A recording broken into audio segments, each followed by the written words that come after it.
사사기 21장으로 이제 사사기를 마무리하는데 오늘 마지막 말씀에도 왕이 없으므로 자기의 소견에 오른 대로 행하였더라 라고 기록이 되어 있어요. 뭐 사사기의 전반적인 주제이니까요. 뭐 감사하게 내일부터 이제 룻기가 들어가는데 룻기도 동일하게 사사 시대이지 않습니까? 사사 시대임에도 불구하고 거기도 왕이 없어 자기 소견대로 행한 것처럼 보이지만 결국은 하나님께로 돌아와서 다윗 그리고 또 예수님의 족보 가운데 들어가는 일들이 기록되어져 나오는 일들이 이제 룻기를 통해서 기록될 텐데, 오늘 마지막 이 사사기 21장을 통해서도 한 두 가지 정도만 말씀을 나누려고 합니다. 먼저 오늘 4절 말씀을 보면요, 이런 말씀이 기록되어 있어요. 이튿날에 백성이 일찍이 일어나 거기에 한 제단을 쌓고 번제와 화목제를 드렸더라. 이 무슨 의미겠습니까? 하나님 앞에 번제를 드리고 화목제를 드리고, 아마 이스라엘 백성들이 앞에 우리 어제였죠? 전쟁을 통해서 세 번이나 싸우고, 또 그 안에서 이스라엘 11지파의 사람들은 4만 명 가량이 죽고, 또 오늘 말씀에서 보듯이 베냐민 지파는 다 빠지게 됐잖아요. 600명밖에 남지 않았으니까 아마도 하나님의 이름으로 행하고 또 하나님의 말씀대로 전쟁을 치르긴 했지만 그 베냐민 지파 한 지파를 그냥 몰락하게 했다는 또 어떤 의미에서는 불의를 행했다는 그런 자책감에서 나온 회개 표시로 드린 제사이지 않을까, 그런 생각이 들더라고요. 하나님의 이름으로 행하긴 했지만 모두가 옳은 건 아니라는 거죠. 예를 들어서 이 말씀 가운데에도 이들이 왜 하나님의 이름으로 이런 일들을 행한 겁니까? 복수심이거든요. 복수심. 지파에 대한 복수심이었단 말이에요. 여기 나와 있지 않지만 때로는 개인적인 이기심에 이끌려서 하나님의 이름으로 한다고는 하지만, 겉으로는 그런 표현이지만 겉으로 그 명분은 그렇지만 그 안은 그러지 않을 수 있다는 거죠. 우리도 무슨 일을 하든지 자로나 우로나 이렇게 치우침이 없도록 부단히 살피고 또 근신하고 절제해야 될 줄 믿습니다. 이스라엘 백성들이 드린 이 제사를 통해서요, 그냥 그런 부분들을 좀 생각하면 좋지 않을까라는 생각이 들더라고요. 성경에도 예수님이 말씀하시지 않습니까? 하나님의 이름으로 귀신을 쫓아내고 하나님의 이름으로 선지자 노릇을 하고, 그렇게 하지만 결국 마지막 때에 갔더니 하나님께서 뭐라고 해요? 불법을 행하는 자들아. 하나님의 이름으로 행했는지는 모르겠지만 그 안에 하나님의 마음과 하나님의 뜻과 하나님의 계획, 하나님의 생각은 들어가 있지 않았다는 거죠. 우리도요, 그런 지금 다 이번 주일 말씀도 그런 비슷한 부분이 나갈 것 같기는, 말씀을 전하게 드릴 것 같긴 한데, 다 교회 안에 있고, 저 깜짝 놀랐어요. 말씀을 준비하면서. 다 의인 중에 있는데 다 의인 가운데 있다고 표현을 해요. 그 말씀, 마태복음 13장 말씀을 보면. 근데 거기에서 좋은 것과 나쁜 것을 걸러낸다는 거예요. 우리도 다 하나님의 이름으로 하나님의 뜻으로 이 교회 일을 한다고 하는데, 하나님의 일을 한다고 하는데 나중에 하나님이 내가 널 도무지 모르겠다라고 하면은 어떻게 하겠어요? 그때 후회한들 무슨 소용이 있겠습니까? 그래서 우리는요, 늘 고민해 보셨으면 좋겠어요. 느헤미야 말씀에 보면 그 왕이 내가 너한테 뭘 해줄까라고 물어볼 때 그 말씀에 그렇게 표현하지 않습니까? 하늘의 하나님께 목도하고 잠깐이나마 하나님 앞에 기도했다는 얘기잖아요. 물론 우리가 기도하지 않지는 않을 것 같기는 해요. 하지만 다시 한번 어떤 일을 행함에 있어서, 특별히 우리가 하나님의 일, 교회 일을 행함에 있어서 이게 정말 하나님의 마음에 맞는 건가, 하나님으로부터 온 건가 다시 한번 물어볼 수 있었으면 좋겠습니다.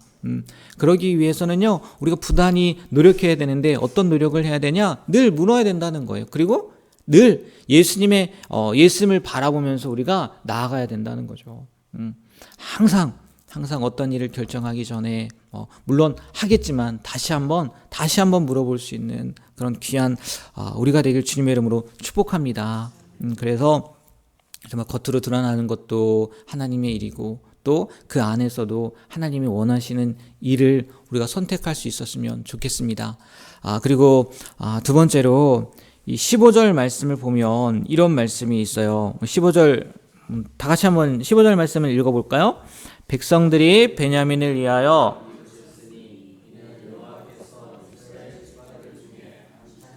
빠지게 하셨음이었더라.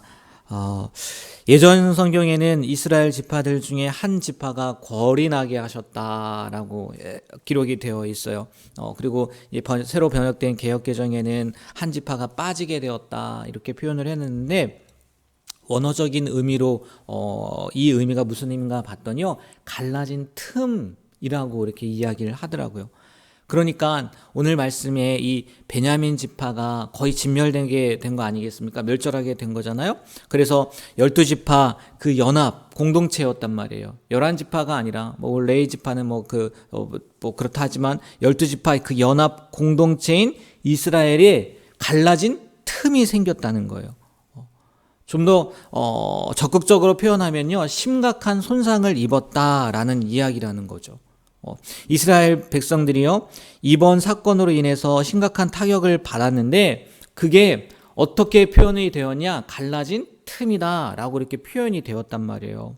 근데 이 갈라진 틈이 오게 된 이유가 뭐겠습니까? 바로 죄 때문이란 말이에요. 다른 게 아니에요. 죄 때문에 갈라진 틈이 오게 되었다는 거예요.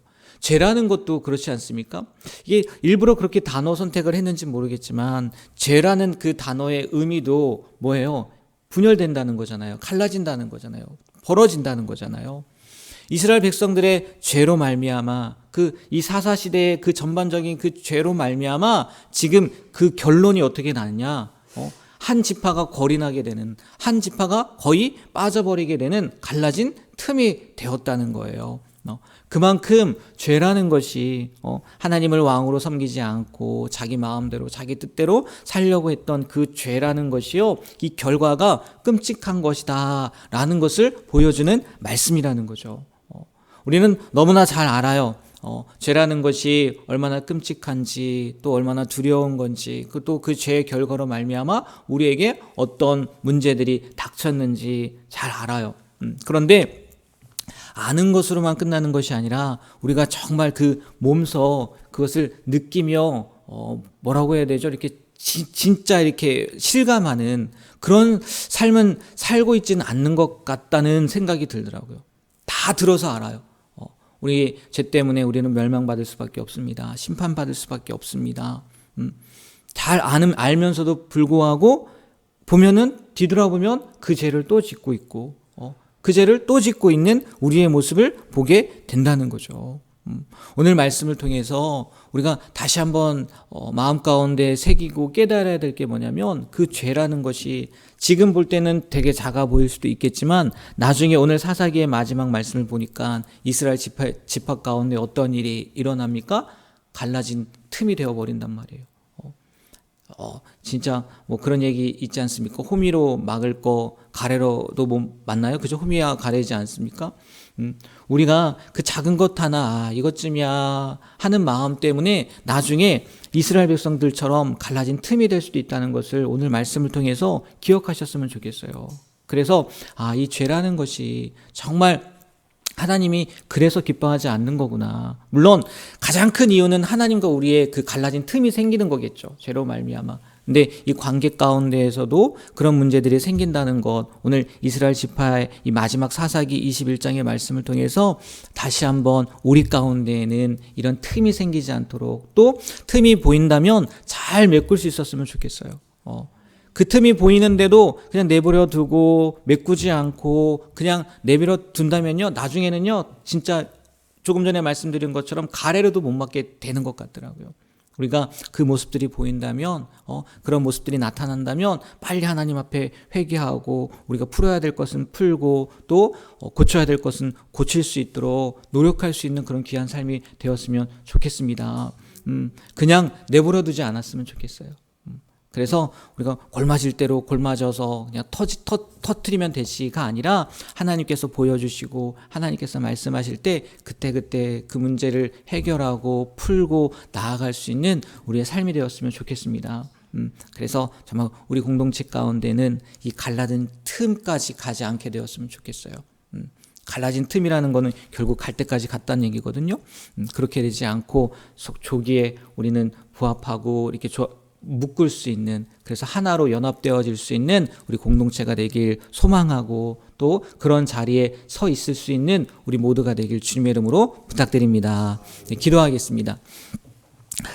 하나님, 사사기 마지막 말씀을 통해서 우리 가운데에도 하나님의 뜻으로 행한다 하지만 그 마음 가운데 그 속에는 하나님의 뜻이 아닌 우리의 뜻과 우리의 생각대로 행하는 일들은 있지는 않은지, 또 그것으로 말미암아 우리 공동체 가운데 갈라진 틈을 만들고 있지는 않은지 다시 한번 우리의 마음을, 우리의 생각을 점검할 수 있도록 하나님 도와주시고, 하나님께서 만약에 그것이 잘못된 것이다 라고 보여주신다면 언제든지 순종하며 그 갈라진 틈까지 가지 않도록 우리가 속히 메꾸고 고칠 수 있는 그런 귀한 삶을 살아갈 수 있도록 도와주시옵소서. 늘 하나님께서 말씀으로 보여주시고 또 말씀으로 들려주시는 것을 우리가 아는데 보고 듣는 것으로만 끝나는 것이 아니라 우리의 삶 가운데에서 그 말씀대로 순종할 수 있는 그런 귀한 삶을 살아가는 우리가 되게 하여 주셔서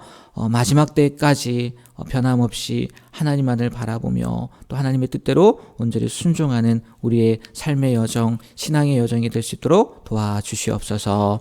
예수님의 이름으로 기도합니다. 아멘. 하늘에 계신 우리 아버지